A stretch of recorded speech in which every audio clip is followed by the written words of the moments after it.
You're listening to the Dibbly Dobbly Podcast. Remember to like, share, comment, subscribe, and click the bell to make sure you get the latest episodes of the podcast. Be sure to like and share our Facebook page and follow us on Twitter and on Instagram. Hi, everyone, and welcome back to another episode of the Dibbly Dobbly Podcast. On the podcast, we have started a historical series looking back at the game of cricket's history. For today's historical series episode, we are looking back at the history of cricket. Joining me to discuss and talk about the history of cricket is Andrew Hignell, who is the Secretary of the Association of Statisticians and Historians. Andrew, welcome to the podcast. It's a pleasure to be here with you. Well, thank you, Andrew. And we're going to have a very fascinating chat about all things cricket, but also the Association of Statisticians and Historians, the good work that the association does in terms of promoting the stats and history of the game of cricket and many other things related to the history of cricket as well. So hopefully a lot of people will gain a lot from this episode today, learning about the history and all things history with the game of cricket. So Andrew, let's, first of all, to begin this discussion, let's talk about the Association of Statisticians and Historians. The association was set up in 1973. And in 2023, this year, the association is celebrating its 50th anniversary.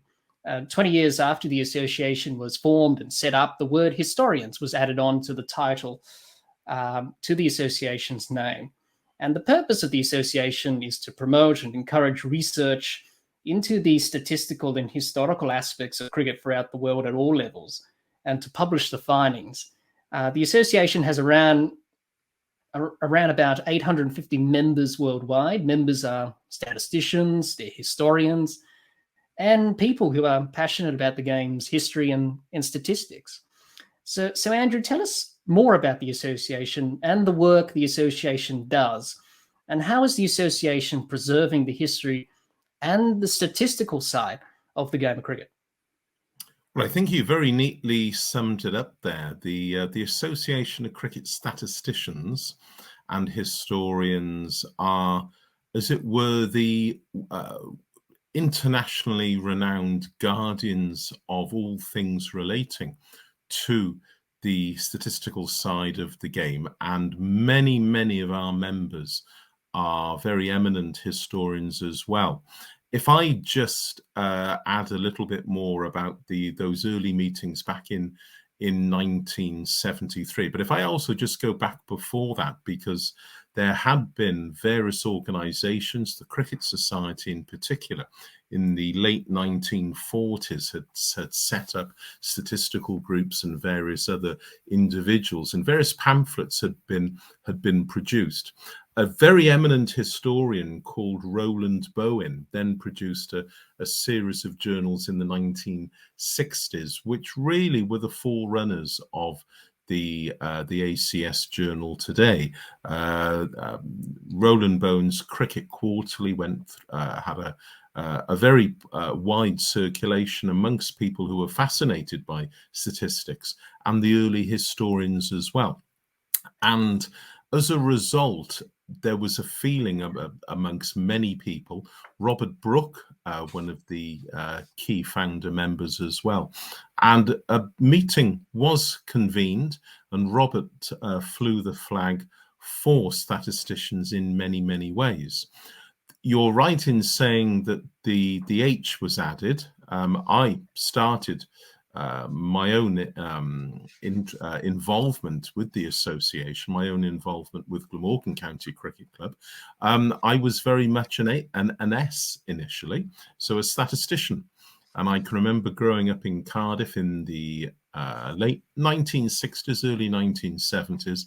I was absolutely fascinated by the statistical side of the game. I suppose some people could have regarded me as a walking wisdom or something like that, but it was those numerical facts that really did appeal to me. But as my own career has developed, my own professional career has developed as a historical geographer, and then as an author, I've moved very much in now. I'm more aligned to the H's, the historians, and obviously have published widely on the history of the game here in Wales and also other parts of the UK. So many of the members of the association would fall into the category of S or maybe H, but I'm S and H, and many leading figures in the association today fulfill both roles. We are keen, as I say, that all matters to do with statistics are properly dealt with, and we have many members of the association who work for either the Wisden, the cricketing Bible, who work for Cricket Archive, which would be regarded as a treasure trove of online cricket statistics and scorecards and information. We also have as our president David Kendix, a very well-known statistician, and someone who is the official, he wears a hat as the ICC statistician. So all matters relating to statistics, to various other issues about status of games, things like that, that is where currently the ACS plays a role, with David representing us at ICC level and being the person as well who the ECB contact. I'm also the chair of the Association of Scorers in Professional Cricket, and so that's my S element. But the England and Wales Cricket Board turned to people like David and myself, and the committees, the ASP, the Association of Scorers in Professional Cricket, have a committee of well-known scorers and also well-known statisticians. So I sort of have a foot in both camps and help to make sure that we are not only preserving the history of this great game, but also what we're doing is making sure that everything that happens both now and in the future is all done properly in terms of the heritage and the long history of the game. For just one example, another eminent member of the association, Philip Bailey, when it came to drawing up early lists for match classifications, and that, I must say, was part of the association's early work, and the early members were very keen to have lists and classifications. When was the first great match? When was the first class game? But then with the involvement of limited over matches, certainly in the UK from 1963 onwards, so it was Philip Bailey who actually coined the phrase List A. Of course, that's now used widely by statisticians throughout the world. But what Philip did was he drew up a listing of matches, List A, which he felt were the inverted commas proper ones, then List B were the ones which may not have been, and List C, etc. So it's been the classification, the drawing up of lists, and trying to assemble an agreed and a uniform set of parameters by which matches can be treated by statisticians. Obviously, that's very important. For example, when we're trying to work out how many hundreds, let's say, did a certain player score in their career. So over the years, eminent statisticians like Irving Rosenwater, before that, if we go back into the late 19th and early 20th century, when books were brought out listing all sorts of matches, there were, in the case of W.G. Grace, some games where his performances were regarded as being first class, but no one else's were. So all of these little irregularities, etc., have been smoothed out. And we now, the ACS, working in conjunction with Wisden, as I say, with ICC and other governing boards, we now have a recognized set of parameters by which the games can be recorded. So that in particular is one of the key roles of the association. But we also publish many, many books. And I'm delighted to say I'm the editor of both a statistical book, the second 11 annual. I'm the assistant editor, I should say, for that, and overseer on behalf of the committee. But I'm the editor of a series called Cricket Witness, which is an historical series looking at many aspects of the history of this great game. We, the association, have also published many books, little biographies. One of the excellent series is called Lives in Cricket. We've also had a series called Famous Cricketers, which lists the statistical achievements as well as the biographical achievements of a whole host of famous players. We have a worldwide remit, and we have a worldwide membership. In fact, only a couple of years ago, I was helping to put together a book on cricket in Malaysia, and I'm glad to say the association will hopefully fairly soon be publishing a book on the history of cricket in Mexico.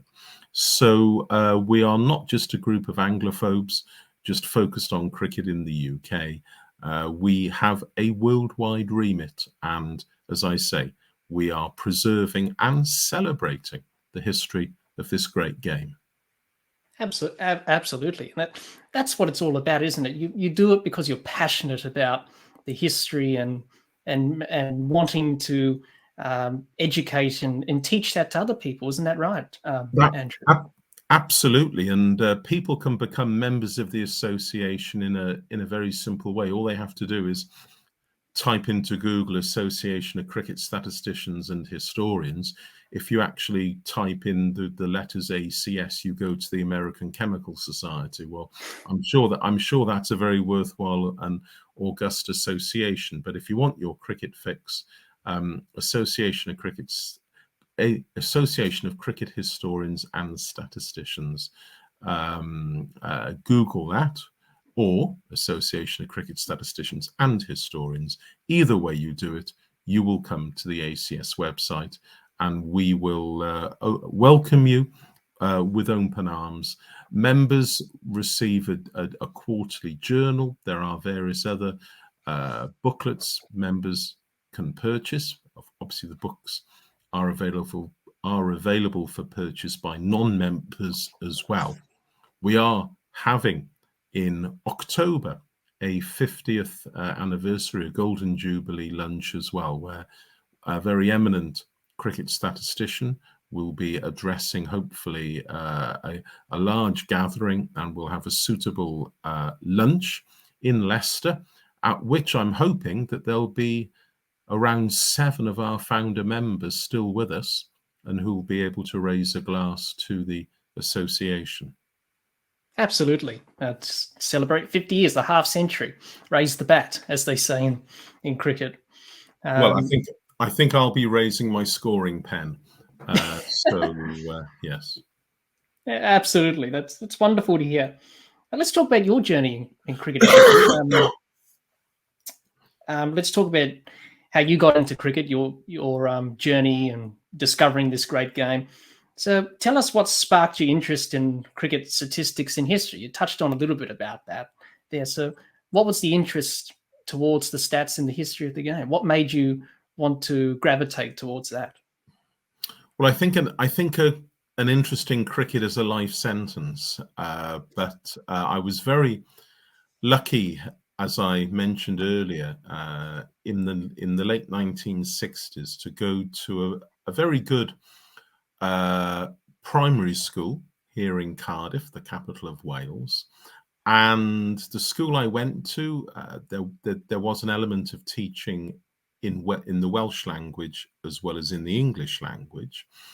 And it has to be said that the school I was at also then was a feeder for the girls in the class to go to one of the private schools, fee-paying schools in Cardiff. At the time, there wasn't a fee-paying school for boys, so we were a little bit miffed that all of our very nice young ladies in our class would end up going to the girls' school. But anyway, one of the bonuses for me being at the school in North Cardiff, the primary school, was that in my class was a chap called Neil, whose father just happened to be the wicketkeeper for Glamorgan County Cricket Club. The gentleman concerned was David Evans. And at the primary school I was in Cardiff, through Neil's influence and David's influence, various members of the Glamorgan team came to the school to do coaching and outreach work. And I'd been quite fascinated just growing up and playing cricket in the 1960s as a schoolboy.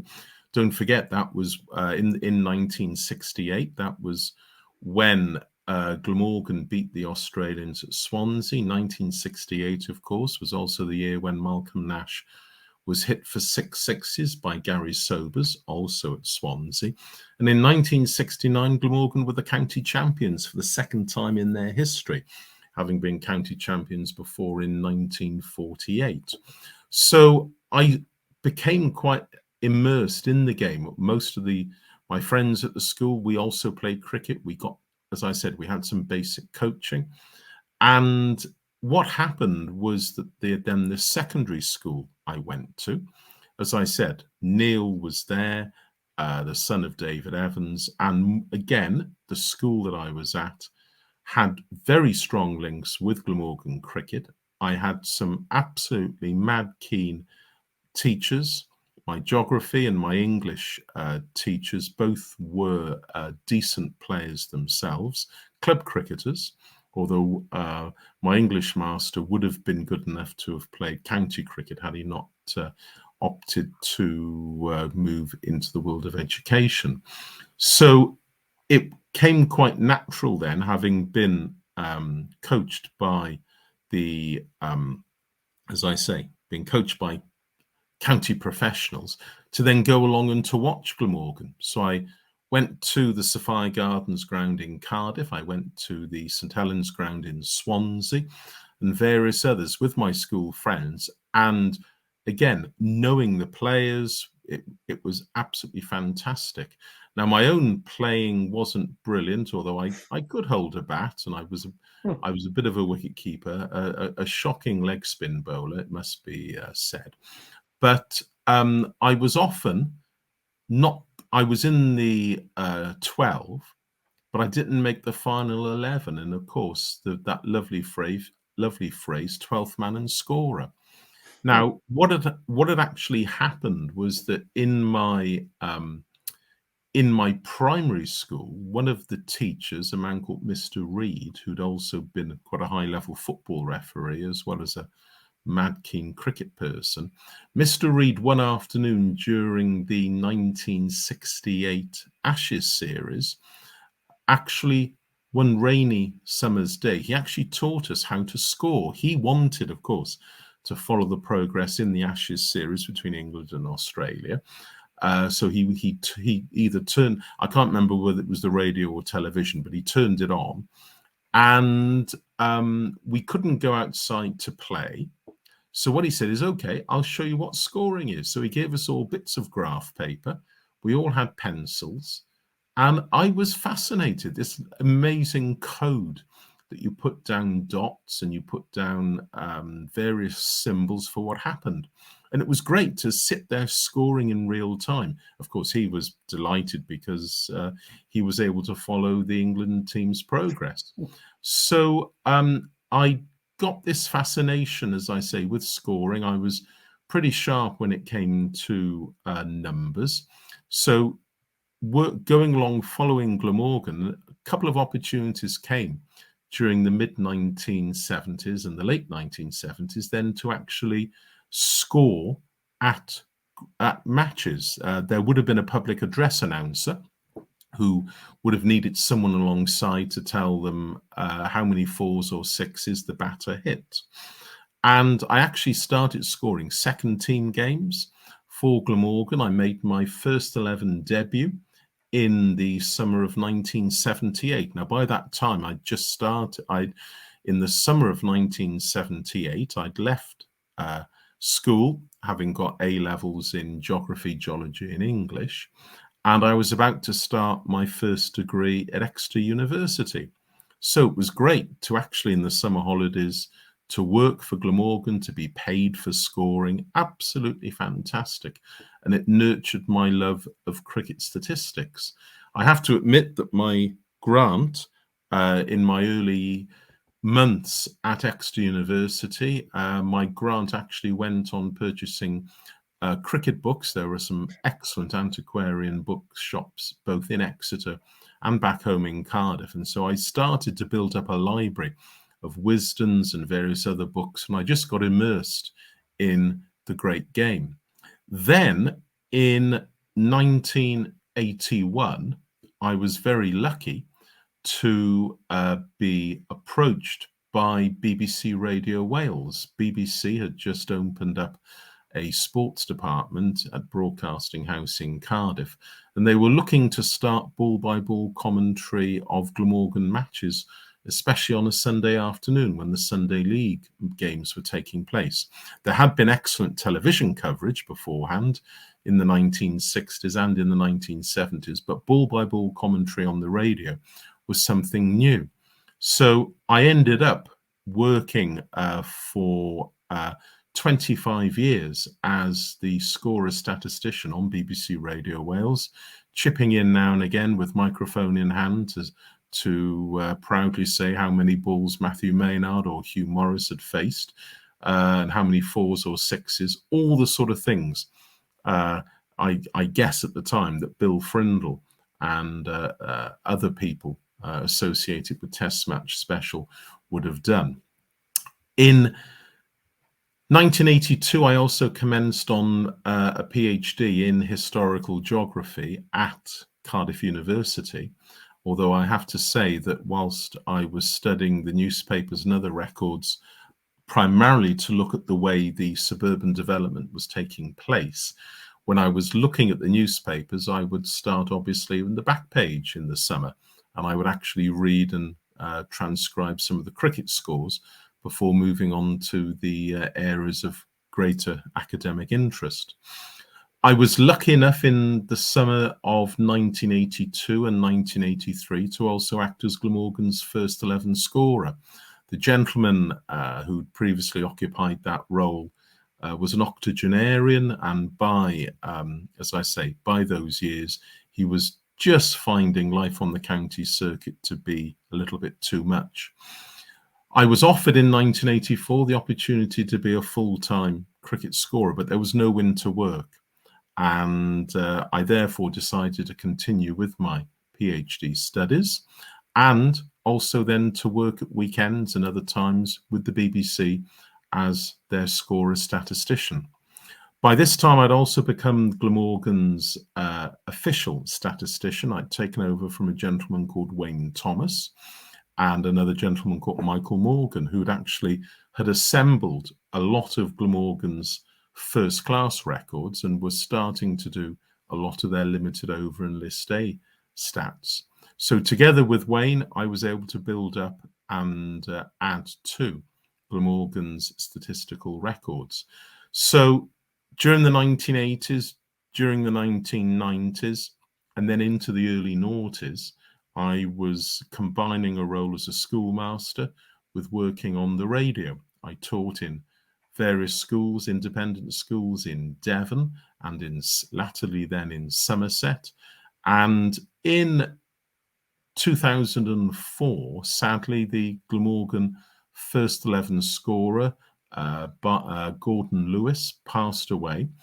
And this was in March, literally 2 weeks before the start of the first game of the 2004 season.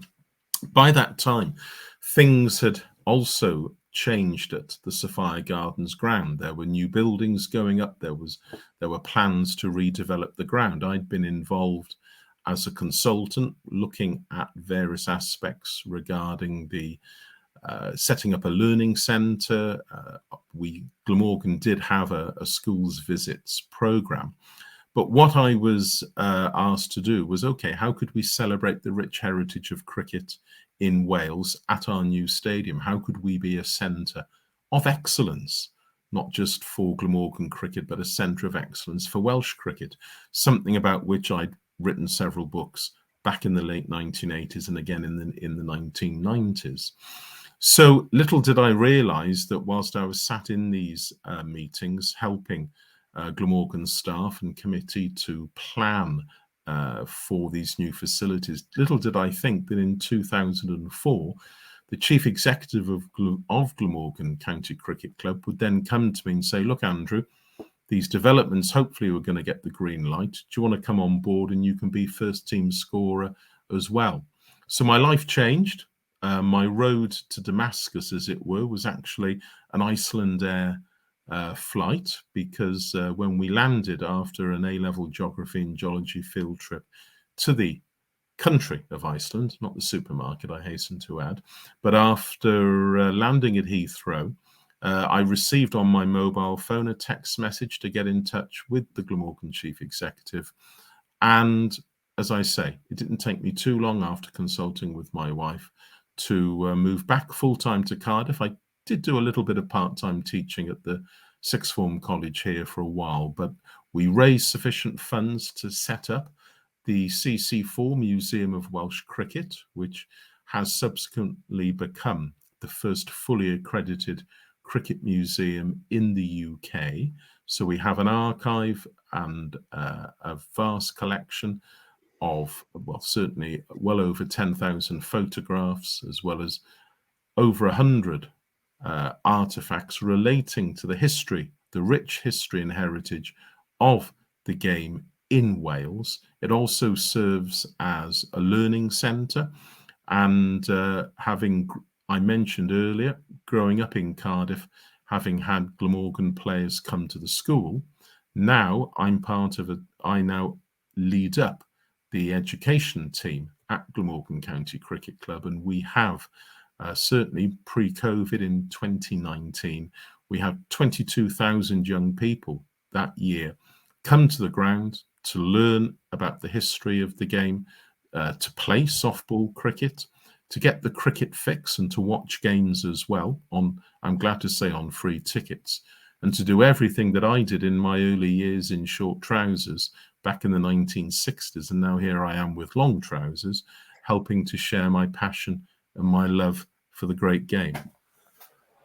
That was quite fascinating listening to your journey there, Andrew, and you must be extremely lucky to have this opportunity to be a part of a sport that you admired so much from your formative years until now. Yeah, people often ask me, when my wife and I go to social meetings or you meet people for the first time, and what do you do for your, what is your job? Well, I think I can say that I'm unique in the sense that I'm the only full-time professional cricket scorer and historian in Wales. And as far as the scoring is concerned on the county circuit, I'm one of the few people to actually have a full-time contract with the county. Most of the scorers will be employed during just the summer months, or even on a match-by-match basis. But I've got a full, I'm salaried, I'm based at the Sophia Gardens ground full-time, and on match days I fulfill other roles as first 11 scorer, as stadium announcer, and helping with the match management. And that, of course, includes the international matches. And one of my proudest moments as a scorer, or as even a cricket person, was being at Cardiff in 2009, the opening match of the 2009 Ashes series. It was the first time that an Ashes match had been played not in England or Australia, but in Wales. And to be part of that, those 5 days, Monty Panesar and Jimmy Anderson blocking out the last 50-odd balls to save the game. And as I say, with my role as stadium announcer at Sophia Gardens, to also pick up the microphone at various stages during the Ashes test in 2009, and to welcome people. I do speak a little bit of Welsh, so to welcome people and to say a few things as well, together with the ECB's match announcer, during that game in 2009, that was probably one of my proudest moments. I have to say, though, that in terms of results, in 2015, the opening test of the Ashes series again held in Cardiff. On this particular occasion, though, on the fourth evening, Joe Root took a brilliant catch on the boundary's edge as Australia were dismissed. And to actually be part of an England winning Ashes test setup was absolutely fantastic. And I know Glamorgan were playing the next day in Chelmsford, and I travelled then from South Wales to the London area, and I was absolutely buzzing because I knew that I would have been the first Glamorgan scorer to actually score and take part in a winning Ashes match, and they can't take that away from you. Just going back to the 2009 Ashes test in Cardiff, it was, as I said, the first test match in Wales, and Cardiff, the Sophia Gardens ground, became the world's 100th test match venue. And so to be part of that, to see the ground change, to play a role in the way the ground has been transformed from a park into a fantastic international cricket stadium, that has made all the long hours of blood, sweat, tears and toil in record offices, trying to find out information about the long history and heritage of cricket in Wales, which goes back to the 1770s, I hasten to add, to be part of, as I say, the team in 2000, the scoring team in 2009, and again in 2015, that's made everything so worthwhile. Absolutely. Did you have any cricketing idols growing up? Some people that you admired watching the game? I would say Geoffrey Boycott, John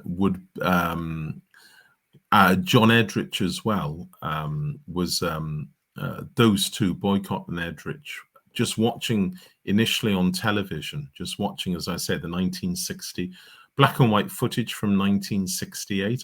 I've got vague memories of watching the game in 66 and 67, but of course in 1966 it was the Football World Cup, and I've got much stronger memories in 1968, especially the final game at the Oval, when I was glued to the television at home.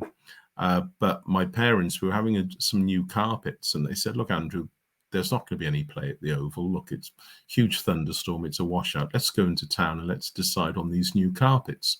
So anyway, we jumped on the bus, went into town, and I was thinking, well, you never know what might happen.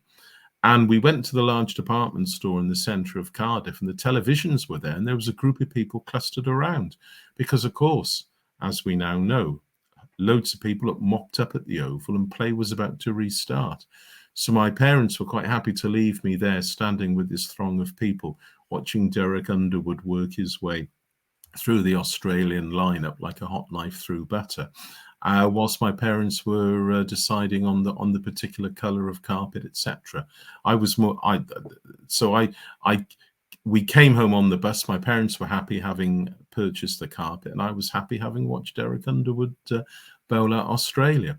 So those are some of my collective early memories. I suppose really when I then started watching Glamorgan, I would have to say that Alan Jones, the left-handed opening batter, absolutely fantastic. His brother Ivion Jones is the wicketkeeper, and just getting to know them, getting to know the Glamorgan players, and just being accepted as part of the Glamorgan cricket family. And over the years, getting to know people I've mentioned earlier, like Hugh Morris, Matthew Maynard, Steve Watkin, Robert Croft. The list is, I could rattle them off and bore the pants off you.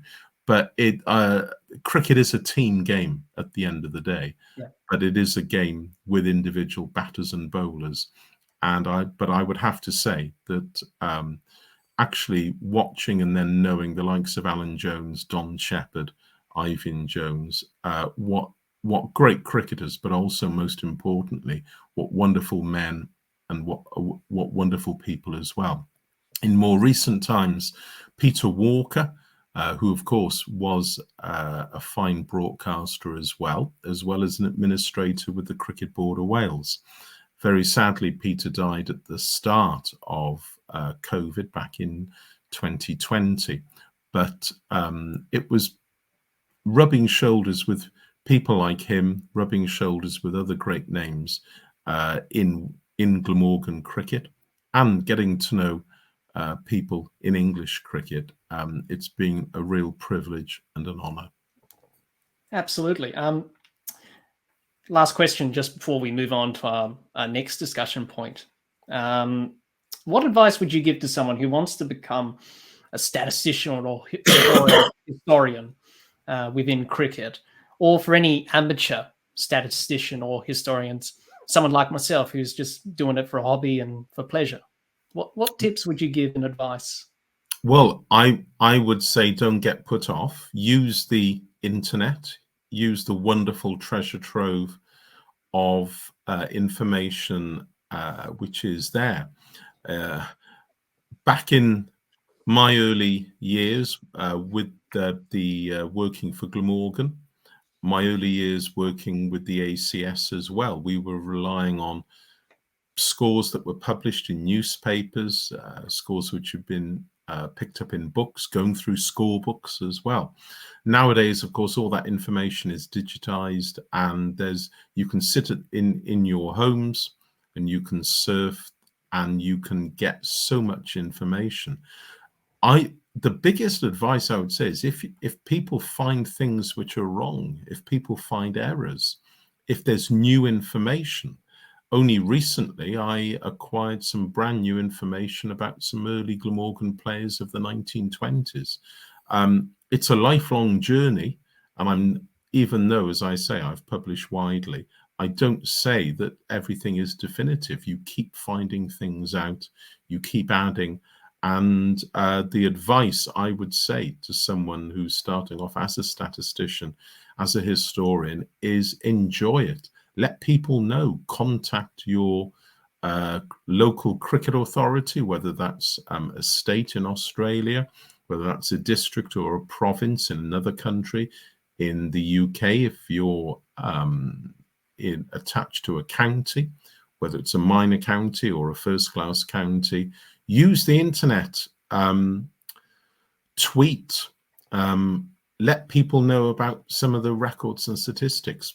Join the ACS, of course, and share and enjoy. That's the mantra that's been behind the ACS since the founding meeting at Edgbaston in 1973. Share knowledge and enjoy the journey, and it's great. Absolutely. Absolutely. Great advice there, Andrew.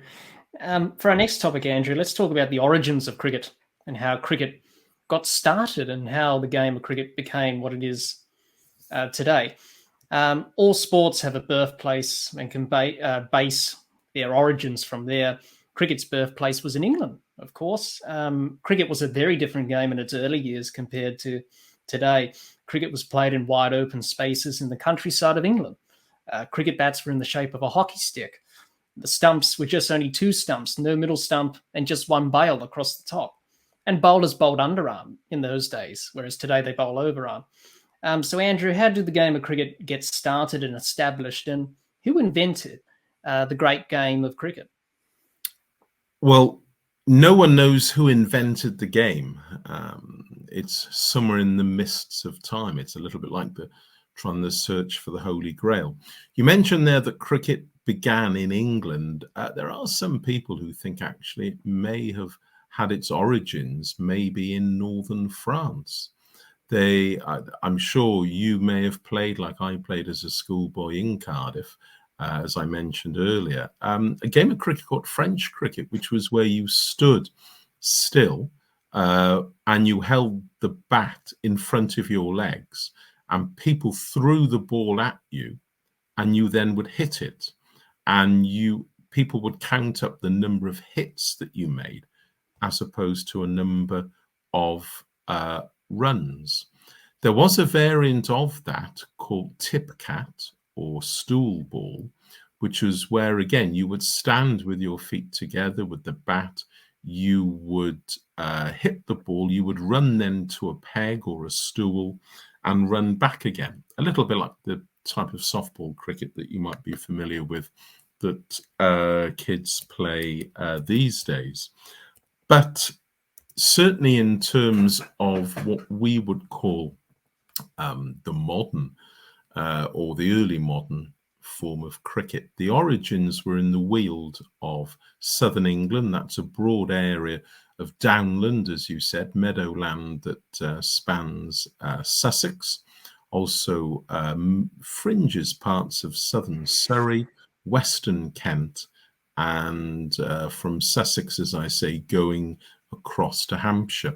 There were some thriving villages. There were some cottage industries there in the Weald where various minerals and other products were being used. But by and large, it was an agrarian, a rural society. And the early origins of cricket are very much rural. It is, at the end of the day, often said that cricket began in the villages. And one of those villages was Hambledon in Hampshire, Broad Halfpenny Down. And alongside the ground at Broad Halfpenny Down is the Bat and Ball Inn.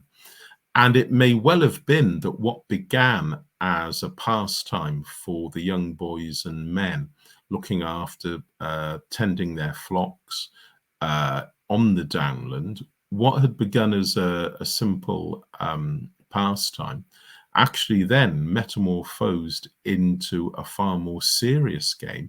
And Hambledon, if the annals are to be believed, Hambledon actually were good enough, a village, were able to actually beat the All England team. It wasn't necessarily people from throughout the country. It was probably just a group of other people invited to take part in the game on Broad Halfpenny Down. I mentioned the pub, and one of the other reasons for playing games would have been socializing, people meeting up, having a jolly good time. Again, in the villages, games would have taken place on feast days, on festivals, maybe celebrating the harvest coming in. Don't forget, games would have been played possibly into October, possibly into early November as well. So there were all these important days in the rural calendar where people got together at the market towns. And if you got a gathering of people together, then cricket would have been played. There were challenges as well between groups of people for certain sums of money, or possibly paying for the food in the pub after play.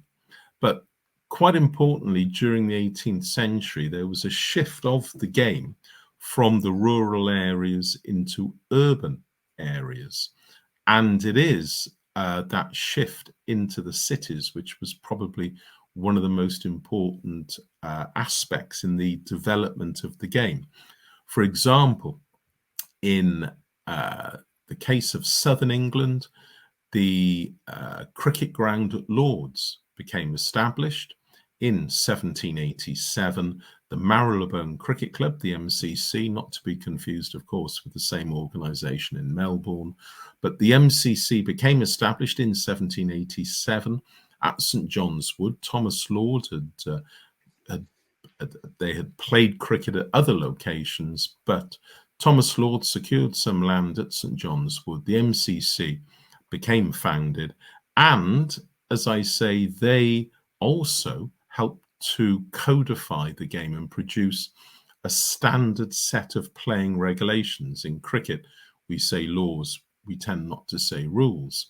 The first set of rules had in fact been created in about 1744, I think it was, but it was the MCC variant which became widely adopted. So in other words, you would have 11 players in a team. There would be umpires, scorers, various other things. and it was the MCC laws of the game which became widely accepted. There had been regional variants. Sometimes there had been 7-a-side, 8-a-side, single wicket matches, 2-a-side. In fact, in 1844, a gentleman called William Clark, who was the owner of the Trent Bridge Inn at Nottingham, he actually helped to found a wandering professional team called the All England 11. And William Clark in particular, one of the early entrepreneurs in the game, having this group of wandering professionals going around playing local teams, and they could have been teams of 15, 18, 22, or even more against the crack paid professionals. And matches were staged for wages. People would turn up. In fact, it had happened in Sheffield at the Darnell ground from about the 1820s onwards. There were matches at which you could turn up, you could pay some money to go in and watch, and you could bet, you could gamble on who scored the most runs, who would take the most wickets, how many runs would a team score, who were going to be the winners. So this idea that gambling and the involvement of money is a recent acquisition by cricket, that premise is completely false. There has been money involved in cricket way back, as I say, into the early 19th century. And who knows, maybe some of those early games in the 18th century, when wages were struck, maybe money was the root also of the teams actually getting together and playing. Of course, just to finish this answer, we don't have a full picture. We don't have a listing where someone wrote down, this is the first game of cricket. We know that a gentleman called John Derrick in the middle of the 16th century, 1548, I think it was, in Guildford, appeared in court, and during his testimony, he was talking about playing cricket way back. He appeared in court in 1598, and he said, I remember playing cricket 50 years ago. So if you take 50 years off 1598, you go back to 1548. So cricket being played in Surrey then, and it's only these partial records that exist. So what we, again, in the association, in the ACS, what we've done is we've picked up these fragments from newspapers, from diaries, from people's journals and court records, and we've been able to piece together this fascinating story of the evolution of the game. But as to who invented it, I'm afraid we still don't know. It's probably remain answerless, probably, for years to come, who actually invented the game. So it's something that will be a mystery, I suppose, for years to come. But it was good to hear about. Sorry. Yeah, what we do know when we move into the 19th century, obviously the introduction of the penny post, newspapers, both national as well as provincial, more and more games were then being recorded. And rather than games taking place informally, and it's only through letters that you find out a game took place. In fact, here in Wales, the first two references to cricket taking place are quite interesting. The first one dates from 1771 in the letters column for a newspaper called the General Evening Post, where a gentleman from Swansea wrote a letter complaining that the young boys and youths of the town of Swansea, a very large copper smelting centre at the time, but he complained how the young boys and youths on a Sunday were getting together to play cricket, but were swearing and using oaths rather than being at home and reading their Bibles. Well, if their Bible was wisdom, I could understand that. But that's 1771 in the letters column, evidence that cricket was being played. And then in 1783, a game took place in Carmarthenshire in West Wales, and there are letters written by one of the leading members of local politics, from one man to another, one of his political allies, and saying, well, how about I challenge you to a game of cricket on Court Henry Down. I will bring 11 men. Can you bring 11 men? We'll start and at a given time, and we'll then go to the nearby pub for a nice meal. And basically, whoever loses the game will pay for the food and drink.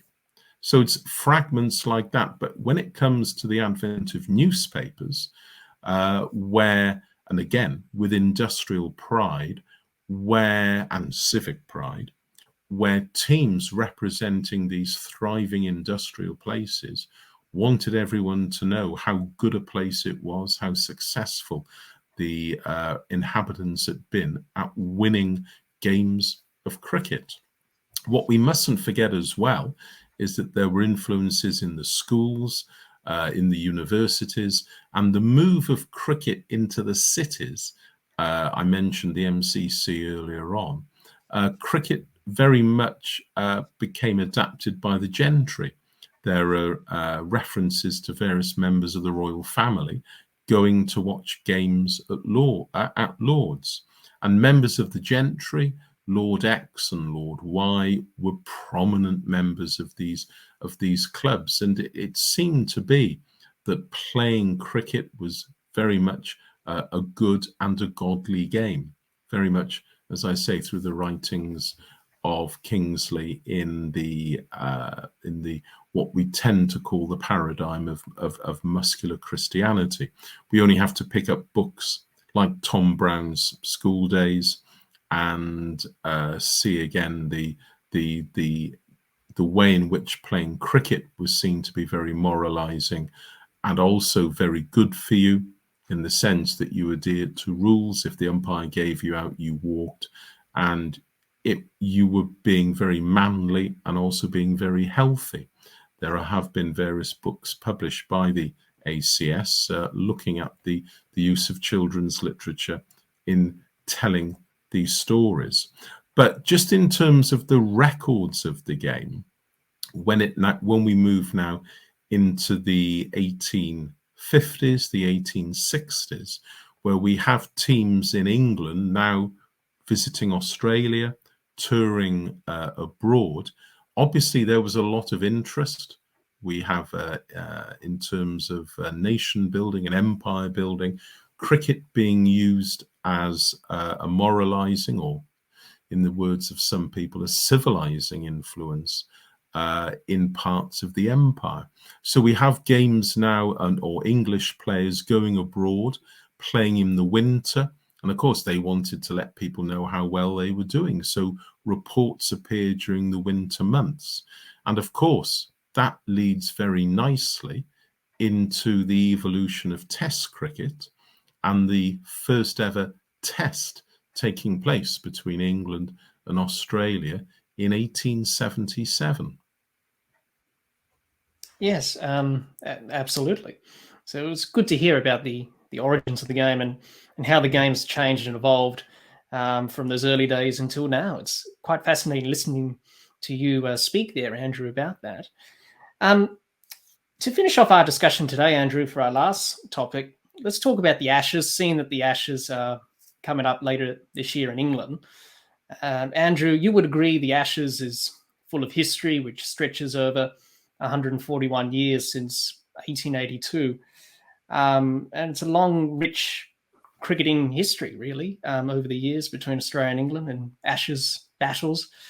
So, Andrew, how important is it to preserve and tell the story about the Ashes, especially to up-and-coming cricket fans who may be just discovering Test cricket or the game of cricket in general? Well, it's a romantic tale, and it just shows how nations have come together. It shows, in the case of Bodyline in the 1930s, how nations nearly fell apart. But it does show the strong links between the two nations. As I say, it is a romantic story. And to go back to the test at the Oval in the summer of 1881, we have to actually just consider some quite important parts of English social history, and in particular the fact that the thriving, the teeming Victorian cities were running out of space for traditional graveyards and places of burying bodies. Now, without going into all the gory details, during the late 1870s and the early 1880s, cremation became an accepted way rather than burying a body. And it was very much in the news during the 1881 Ashes series, and the victory of the Australian team at the Oval, which probably would have, for the traditional English men and women who were watching, this was, oh my word, these colonials winning on English soil. So a newspaper printed a mock obituary of English cricket. And at the bottom, it said the body will be cremated and the ashes will be taken to Australia. That little line then in keeping with what was happening, as I said, in terms of the disposal of bodies within Victorian cities in the UK. Well, to then take that story on a year, the Honourable Ivo Bligh, captaining then the England team the following winter out in Australia, and he met in various parts of Melbourne a lovely lady who he fell in love with, and the English team, the players, happened to play a very light-hearted game in the grounds of the house where this lady happened to be a music teacher. And having met and fallen in love with Ivo Bligh, the captain of the England team, she basically wanted to just, obviously in those days, say thank you to him and give him as something as a keepsake. Now, people aren't quite sure whether the bottle that she chose, the terracotta urn as it were, was it a perfume bottle? Probably, from her lady's chamber. And what was inside? Well, did they burn a ball? Did they burn a bale? Did they burn something else? But they pasted onto the little urn. They had this newspaper article and again pasted on it the words, the ashes were used, and the lady handed over to Ivo Bligh this little urn. Now, he kept it. The story goes that on the long journey by ship back to the UK, there was only one thing on his mind, and that was actually this lovely lady that he just met. When he got back to the UK, he asked his father permission to marry this lady. Of course, permission was given, and she travelled to the UK. They had a large family, and it was only then in the 1920s that this little urn was discovered at the home of the Bligh family. By then he was Lord Darnley, and when they were going through his artifacts, his children said, "Oh, look, isn't this a lovely romantic story, how mum and dad got together, etc., etc." And so they decided in the late 1920s to present the urn to the MCC.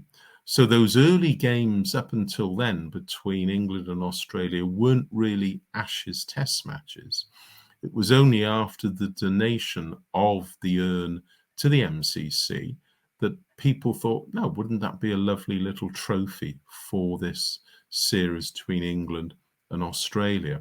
So that's the background to the Ashes. So it's a love story, but it's also, again, celebrating everything that is proper and right about going about things, asking permission, etc., things like that.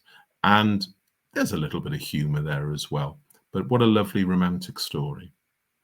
Absolutely. And what people tend to forget is that the Ashes urn is not a trophy. It's a symbol of love. It's as you said, with Ivor Bligh and Florence Murphy. Absolutely. Florence Murphy, I think they had 7 children, and Florence, rather than calling it Florence's Cup or the Lord Darnley Trophy, but just call it the Ashes. Isn't that lovely? It is. It is. It's quite an interesting story. You mentioned bodyline, Andrew, and let's talk about that. One of the most difficult periods of Ashes bodyline in 1932-33, where England captain Douglas Jardine devised the tactic to contain the genius that was Sir Donald Bradman. Jardine, apparently watching some footage of Bradman in the 1930s Ashes series during the Test match at the Oval, he saw Bradman looking a bit uncomfortable batting against short pitch bowling. And apparently Jardine leapt up and called out, "I've got it, he's yellow." From there, the notion of leg theory involving short pitch bowling was developed and setting a dominant leg side field. The years that followed, the laws were changed and you can't have more than 2 fielders behind square on the leg side. Otherwise, it's a no ball. And that sort of stemmed from what happened in bodyline, obviously. I can see why Jardine devised the tactic, because in 1930, Bradman had a wonderful series. Scored 974 runs, which remains a record for the most runs to be scored in an Ashes series and also in a Test series. At an average of 139, 4 centuries, highest score of 334, which he got at Headingley, scored 300 of those runs in a day. The only batter in Test matches to score 300 runs in a day. He scored 254 at Lords in that series as well, which he considered that innings to be his best in Test matches, Sir Don. So for Jardine to find a weakness to expose must have given England hope when they toured Australia in 1932-33, and Jardine was determined to win the Ashes back, which he was successful in that series because England won 4-1 of the best of 5. And obviously Jardine previously toured Australia. He was there in 1928-29, the English side that won the Ashes that series, and also played in Don Bradman's first ever Test match along with Harold Larwood. England won by big margins. They won the first Test in Sydney by 10 wickets. Australia bounced back in Melbourne in the second Test. They won by 11 runs. The third Test match in Adelaide, England won by 338 runs. The fourth Test in Brisbane, England won by 6 wickets. And the last Test in Sydney again, England won by 8 wickets. And it was a very controversial series indeed. But it did have an effect on Bradman himself. He only scored 396 runs at an average of 56, 1 century and 3 50s. Not a bad series for any batter, but in terms of Bradman's standards in Test cricket, very poor, unlike in 1930. He didn't play the first Test due to illness. He only came back for the second Test. After missing the first Test, he scored a century. He batted for over 185 minutes, and that's where he scored that century in Melbourne. So he got out for a golden duck in that game, bowled by Bill Bowes, the England bowler. But it was the third Test match in Adelaide that tensions were at a tipping point, Andrew, especially when there was nearly a potential riot in the third Test of the series, with riot police being called at the Adelaide Oval. Australian captain Bill Woodford got hit on the heart while batting. Jardine called out to Larwood and said, "Well bowled, Harold." A move aimed to unsettle Bradman at the non-strikers end at the time. And then it's well known now that MCC manager Plum Warner went into the Australian dressing rooms to see if Woodford was okay, and Woodford reportedly replied, I don't want to see you, Mr. Warner. There are 2 sides out there. One is trying to play cricket, the other is not. And then it was later reported, he added, the game is too good to be spoiled. It's time for some people got out of it. And also in that Test match, Australian wicketkeeper Bert Oldfield got struck on the head while batting in that Test match. So thank goodness there wasn't a riot that eventuated from that, but the crowd in Adelaide were not pleased, and that's where tension sort of boiled over there. So So, Andrew, tell us more about Douglas Jardine. Who was he as a person? And same with Harold Larwood. And how did the two countries go about mending the relationship after Bodyline? Because it was a very difficult period for both Australia and England when Bodyline took place. Well, you've just given an excellent summary there of Bodyline in Australia. But what you haven't said, and I'll go into detail now, is in fact that the first bit of Bodyline bowling actually took place in Wales. Let's go back to the summer of 1932, and during August, the announcement of the MCC touring party to Australia that winter. Douglas Jardine, as you said, had been appointed captain, and various other members of the team included the Nottinghamshire pair of fast bowlers, Harold Larwood and Bill Vose. Harold Larwood, quite a relatively short, squat figure, but a very fast, very skiddy bowler. Bill Vose as well. Both of them were regarded as the most fearsome fast bowlers on the county circuit. Well, the domestic season finished with a game taking place at Cardiff Arms Park. That's where the rugby ground is now in Cardiff. That's where Glamorgan played from 1921, I should say, till 1966. And the game at the end of the season involved Glamorgan playing against Nottinghamshire.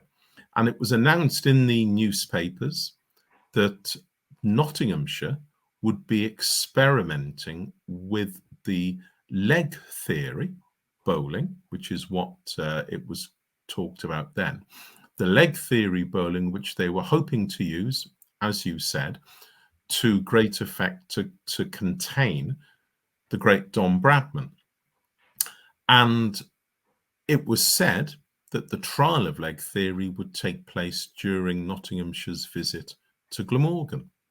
Well, this generated a lot of excitement. And in fact, John Arlott, the doyen of English cricket writers, has written about this as a schoolboy in Basingstoke, riding with a friend by bicycle from his home to the railway station to Reading to catch the Great Western Railway Express to Cardiff. The reason John Arlott as a youngster made the journey was that his hero, his idol as a youngster, was Maurice Turnbull. Now, Maurice Turnbull was the captain of Glamorgan, educated at Cambridge University. He'd made his England Test match debut in 1929, and he, together with another gentleman called Johnny Clay, had turned the club around. It had been a pauper, losing money, but during the 1930s, Maurice Turnbull and Johnny Clay turned the debt-ridden Glamorgan into a cash-making exercise. But turning back to 1932, John Arlott and his friends were fascinated as to how Maurice Turnbull, the England player and the Glamorgan captain, would cope with this hostile fast bowling. Well, I can tell you that Glamorgan ended up scoring one of their highest ever individual scores. Maurice Turnbull made a fantastic double century, and Di Davis, the stalwart batter for Glamorgan, a man who had worked in the steelworks in Llanelli, made a gritty, typical Dower 100 as well, fending off the short pitch bowling that Larwood and Vose sent down. There were lots of other journalists there who were reporting on the effectiveness. Of course, they were thinking that the meek and the callow Glamorgan batters would crumble. But no, as I say, Turnbull, time and again, hooking and square cutting this volley of short pitch bowling. Well, after play, as was obviously the custom in those days, the professional players would meet up in the nearby pubs and taverns in the centre of the town. The amateurs would go and dine in a nearby hotel. And the journalists who were covering the game, both the local journalists as well as the national journalists, were eager to get Larwood and Vose's views on how Bodyline, this short pitch bowling. Well, how do you feel when Maurice Turnbull has rattled up almost a double hundred and there's another 100 at the other end? So they were chasing a tail, as it were, as the professionals gathered in the pub. Now, the story goes that the Nottinghamshire players were quite disillusioned by the surface, so they clambered their way back into the Cardiff Arms Park ground. And I think probably the politest way for me to say is they showed their contempt for the pitch by watering it.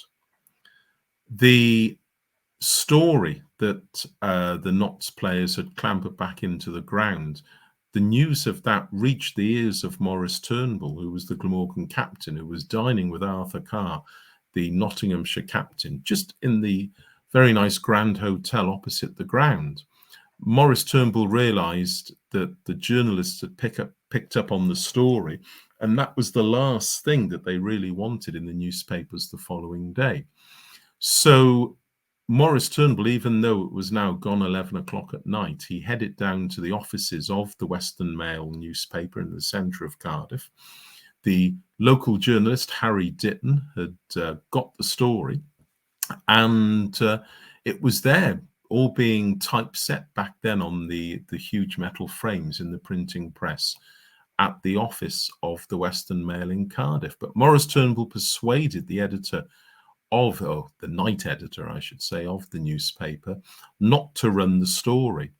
Well, Harry Ditton had told other journalists about this, and they were hoping the following morning to then be at the ground when Jack Nash, the groundsman at the Arms Park, would take off the covers and maybe some yellowy, orangey stains would appear on the pitch.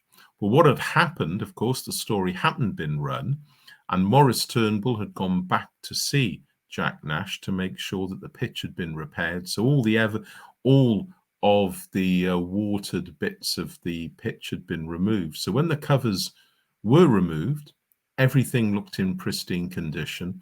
And for many years, that story never saw the light of day. Maurice Turnbull realizing how bad it would be for the image of the game.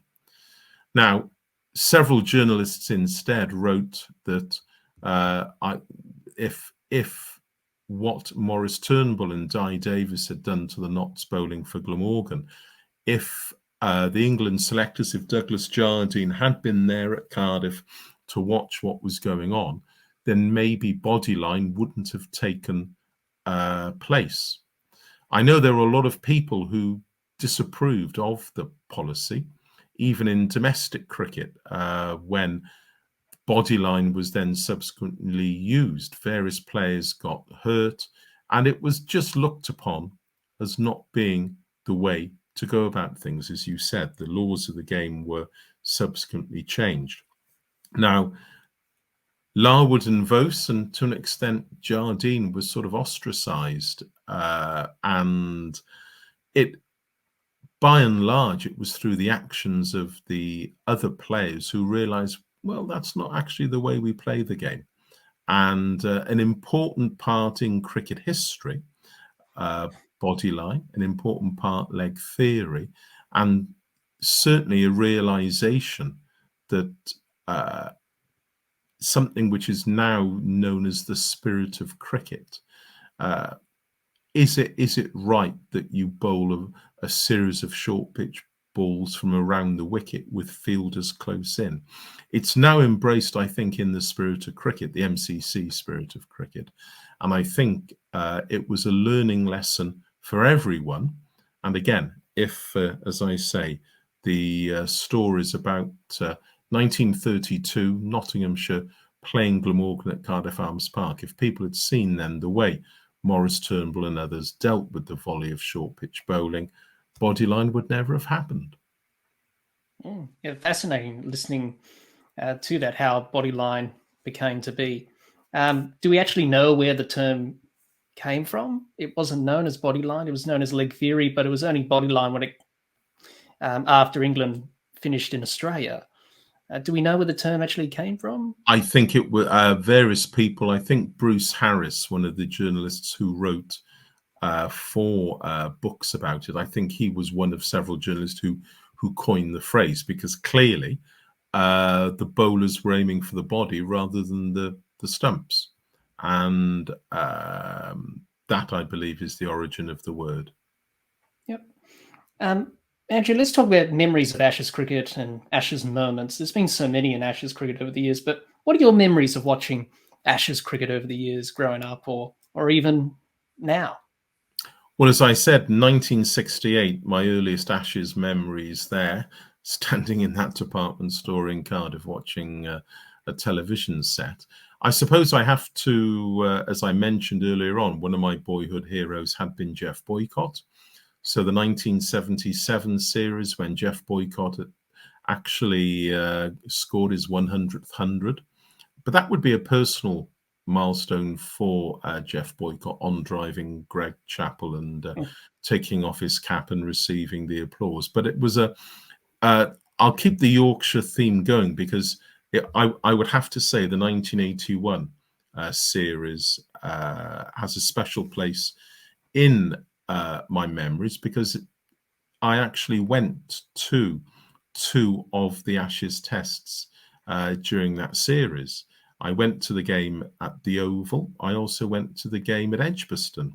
And the game, of course, that everyone from the 81 series remembers is the game at Headingley, where Ian Botham, together with the late Graham Dilley, turned things round, and so much has been written. The story, it's part of cricketing legend that England turned the game around.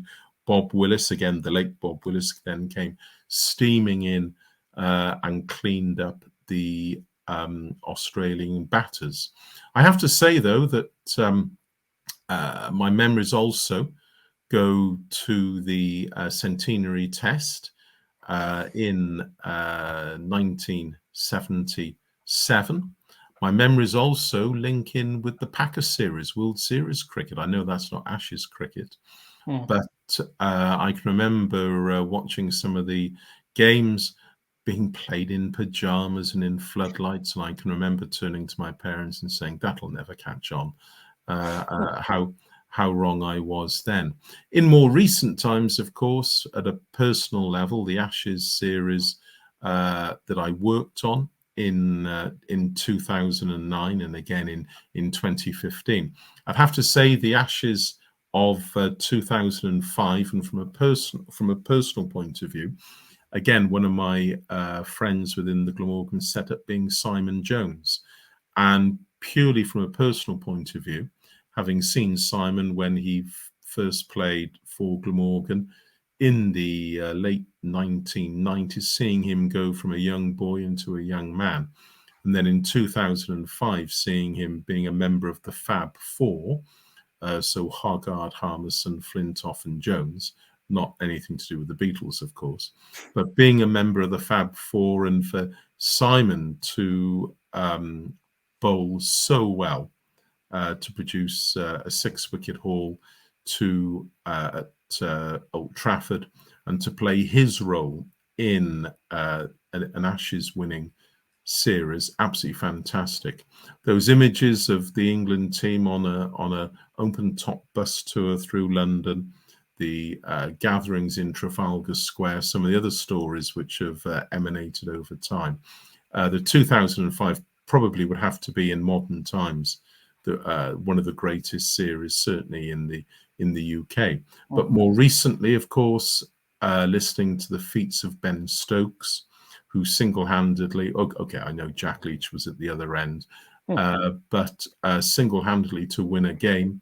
My wife and I were driving up from Somerset, and we listening, of course, to the commentary, and we had to pull over onto the hard shoulder to actually listen to the game. We couldn't. It was just, those final couple of overs, and there were so many other people doing the same, and then you could just see the animation and it was just absolutely astonishing. I'm hoping, of course, that the Ashes series of 2023 will tell another narrative, and there'll be other heroes that the cricket statisticians and historians of the future can celebrate. Yeah, that's right. Probably writing their chapter in Ashes history, isn't that correct? 2023. It's an opportunity for new players to make their mark on Ashes cricket. There's been so many moments. We've only touched on a few there, but Bob Massey's 16 wickets in 1972 at Lords, Jim Laker taking 90 wickets at Old Trafford in 1956, the great all-rounder from Australia, Keith Miller, taking 10 wickets in 1956, the Battle of the Ridge Test match at Lords in 1961, where Bill Lawry scored 130, facing Statham and Truman. Glenn McGrath taking 8 for 38 in 1997, 500 Test wickets in 2005 at Lords. Both of those achievements. Andrew Flintoff's 5 for 92 in 2009, announced his retirement in that series. We mentioned Headingley 1981, Shane Warne, the late Shane Warne, his hat-trick in Melbourne in 94-95, and the ball of the century, of course, at Old Trafford in 93. Warne and Gatting. Amazing Adelaide, 2006-7, the test match that Australia won from nowhere. And as we mentioned, the Ashes series of 2005. And Richie Benaud, 6 for 70 in 1961 at Old Trafford, bowling Australia to victory and helped Australia retain the Ashes. And as we mentioned, Ben Stokes at Headingley in 2019. So there's so many Ashes moments that we can name, Andrew. But in your opinion, what do you consider to be the greatest Ashes moment if you had to base it off a historical base? Wow. Let me give you two answers. I would have to say the Ben Stokes achievement, single-handedly winning a game. But I think if you were to talk to so many people in the UK, that it would be the achievements of Ian Botham and Bob Willis, the England team in the 1981 series, under the captaincy of Mike Brearley. Of course, the early games, it's been very well chronicled what happened in the beginning of the 81 series, and then how things were turned around. Now, I know people in Australia will say, well, how strong was the Australian team? Well, okay, I'll take that, but you can only play what's in front of you. But I would say historically, a team to come back, famously, of course, 500 to 1, to actually have a series that changed so dramatically. I would also say as well, purely from a historical point of view, the TV schedules were completely rearranged. I know during that match, Glamorgan were playing over in Gloucestershire at Bristol. I travelled over by train, and I'd returned home having listened on the radio to this remarkable transformation. At the time at Bristol, Javid Meander and Rodney Ontong were also scoring hundreds for Glamorgan, but it wasn't putting me off too much. And I arrived back home thinking, right, well, I'll stay up to watch the highlights. But the TV schedules, the BBC had actually changed the schedules. So when I arrived at home, my parents were able to tell me, well, don't worry, Andrew, there's this program now with the highlights. It's going to be even earlier. So I think in that context, that has to be a criterion for placing the events of 1981 up there. I know the events of 2005. A lot of people would say, as I mentioned, the celebrations in London afterwards. What I would say is how different everything might have been had at the last afternoon at the Oval, had Shane Warne not dropped Kevin Peterson. And of course, rain did intervene. But there weren't weather interruptions in the 81 series. And certainly as far as Messrs Botham and Willis were concerned, what phenomenal performances. And then for me to go along, as I say, to watch other games and to see Dennis Lilly running in with his yellow bandana and people Yeah. just chanting and cheering. I would have to say that in 81, Ian Botham's performances inspired so many people and it captured the mood of the nation. Let's not forget that politically, the UK at the time, with inner city riots, unrest, labour concerns, cricket helped to put smiles back on people's faces. And cricket was on the front page of newspapers for all the right reasons. Absolutely. And Ian Botham was a wonderful cricketer. He could change games like that. Headingley, obviously, for a team to come back after following on, doesn't really happen all that often in Test cricket. We recently saw that with New Zealand and England in that Test match that was played over in New Zealand recently. So it just shows how good of a cricketer he was and how he could change games in just a split second. Who do you think is going to win the Ashes this year, Andrew? Is it going to be a tight series, a close series, or do you think it's going to be a foregone conclusion? I think it's going to be a very tight series.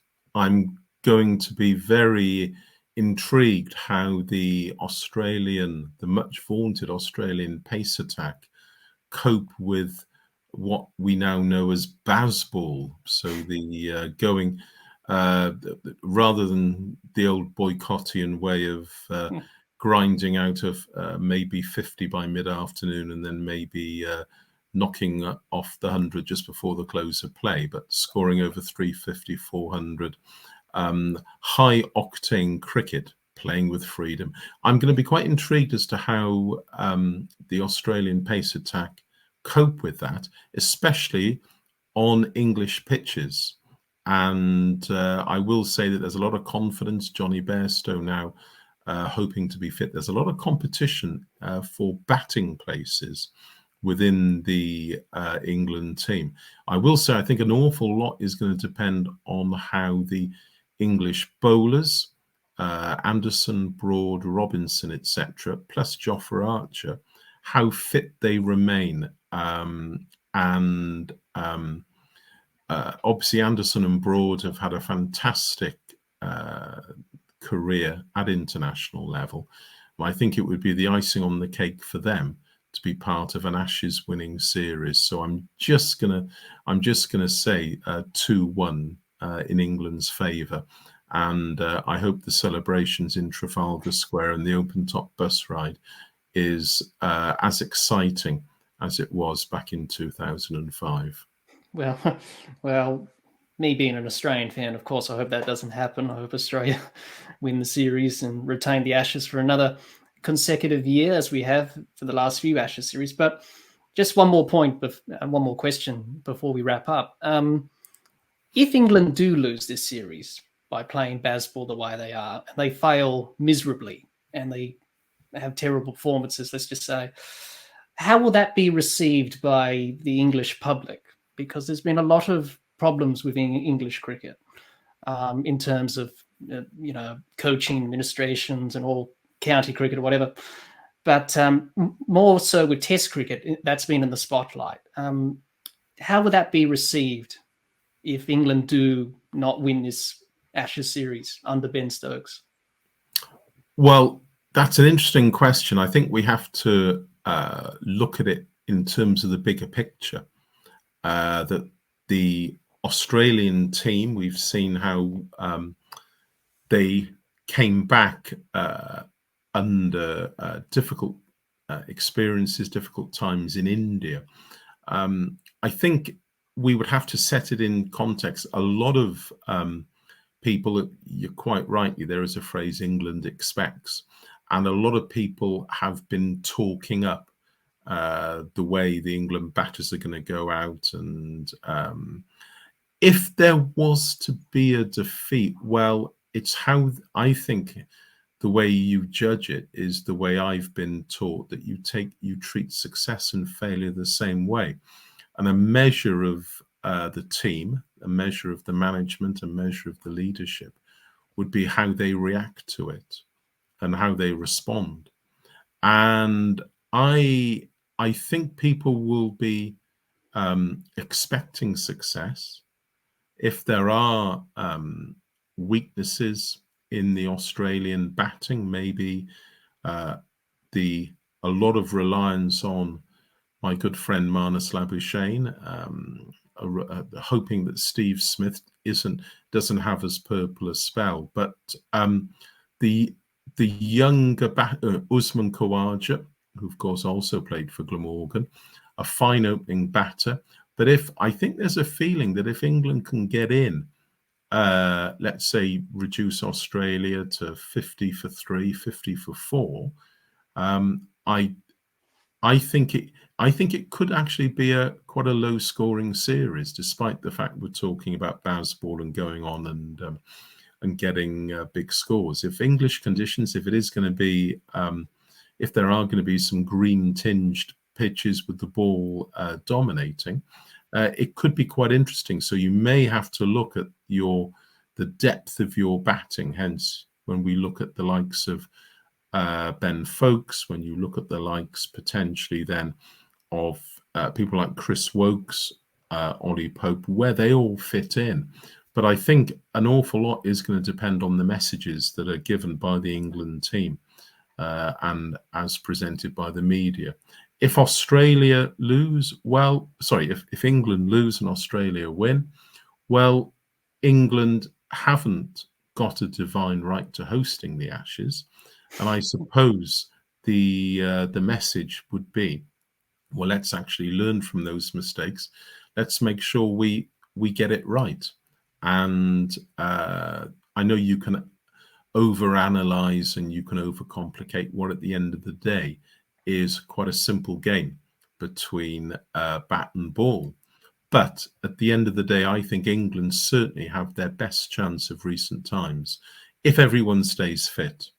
And as I say, it's going to be a series that we eagerly anticipate, whether you're in the northern or the southern hemisphere.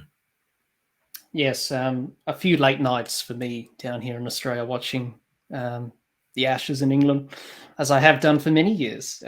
Even the last Ashes series in 2019, which was a good series, even though Australia didn't win the series, but they got the Ashes back and they retained the Ashes with a drawn series. But it'll be interesting to see who lifts up the urn come the Oval on the final day of the series in June, July, August. It's sure to be a great Ashes series as always. Well, Andrew, thank you so much for joining me today for this historical series episode to discuss the history of cricket and the work the ACS does in preserving cricket statistics and history within the game of cricket. I've really enjoyed it. I've enjoyed it thoroughly and I've learned a lot. Once again, Andrew, where can people get in touch if they want to become a member of the association, if they want to sign up? Well, quite simply, head to the ACS website or look at the ACS Twitter feed. The website is acscricket.com, or if you want to look at the Twitter feed, to Google then Association of Cricket Statisticians and Historians. So acscricket.com is where you can find out so much more information about this wonderful game that we all celebrate, whether you're a statistician or a historian or just a lover of the game. Absolutely. And we'll leave a link to all of those social media links and the website in the description of this episode so people can go and explore that. So once again, thank you, Andrew, for joining me today to discuss the history of cricket and the work the ACS does in preserving cricketing statistics and history within the game of cricket. I hope all of you watching or listening to this historical series episode learned a lot about the game of cricket's proud history with me and Andrew discussing it in this episode today. Until next time, keep safe and bye for now. Hi everyone, hope you enjoyed our historical series episode, looking back at the history of cricket with Andrew Hignell, Secretary of the Association of Cricket Statisticians and Historians. I hope you enjoyed listening to Andrew and I talk about the Association of Cricket Statisticians and Historians, the origins of cricket, and the Ashes. I hope all of you learnt more about the history of cricket.